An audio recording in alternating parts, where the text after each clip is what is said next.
Assalamualaikum warahmatullahi wabarakatuh dan salam sejahtera untuk kita semua. Pada materi kali ini kita akan membahas mengenai usaha dan pesawat sederhana. Pernahkah kamu berusaha mendorong tembok? Apakah tembok tersebut bergerak?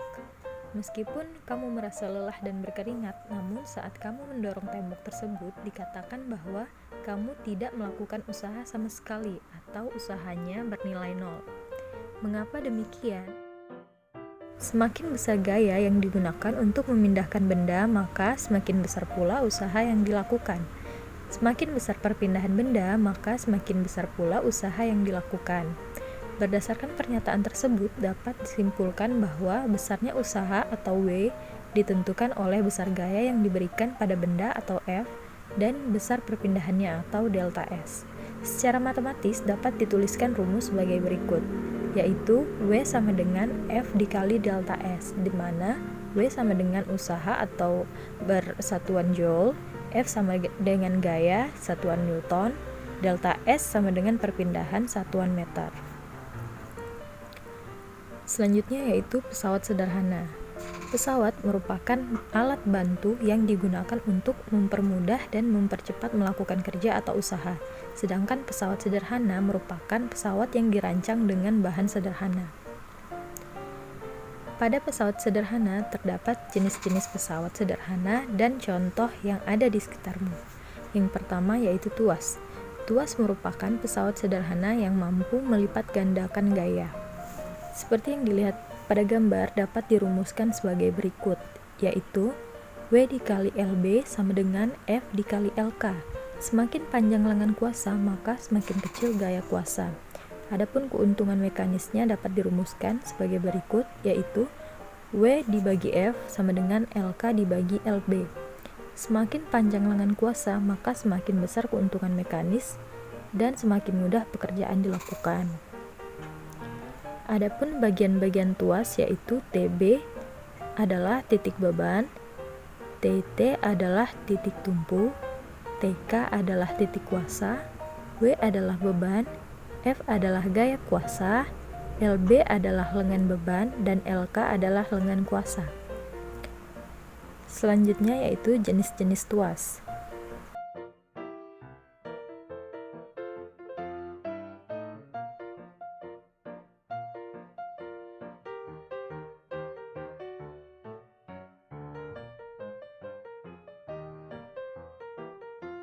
Selanjutnya yaitu katrol.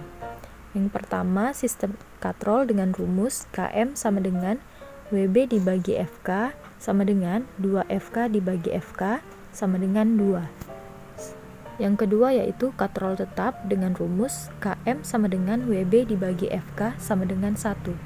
Yang ketiga adalah katrol tunggal bergerak dengan rumus Km sama dengan WB dibagi FK sama dengan 2N.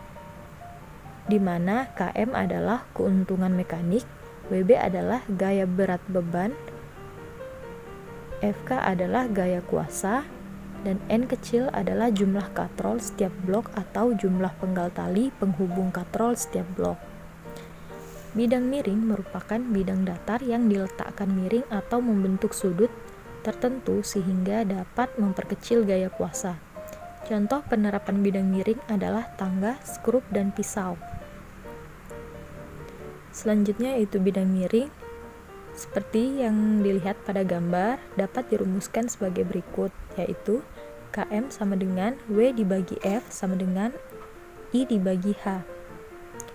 Dengan keterangan Km sama dengan keuntungan mekanik, W sama dengan gaya berat benda, F sama dengan bagian gaya berat benda sepanjang bidang miring atau gaya dorong orang, I sama dengan panjang bidang miring, H sama dengan tinggi ujung atas bidang miring dari tanah. Pesawat sederhana yang prinsip kerjanya sama dengan bidang miring antara lain baji dan skru. Roda berporos adalah pesawat sederhana yang memiliki dua roda yang dihubungkan dengan sebuah poros yang dapat berputar bersama-sama.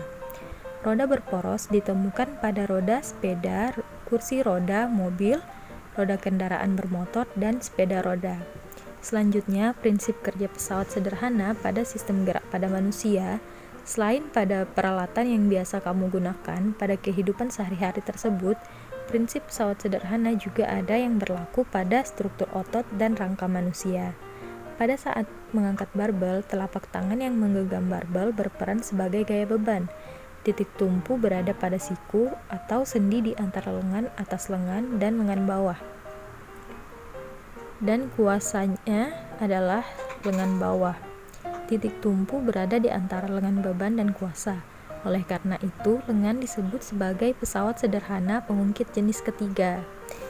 Selain pada kegiatan mengangkat barbel, jinjit, berdiri, dan menunduk, prinsip pengungkit juga dapat digunakan untuk menganalisis pola gerak tubuh pada saat bermain bulu tangkis, seperti pada gambar berikut. Sekian pada materi kali ini, terima kasih.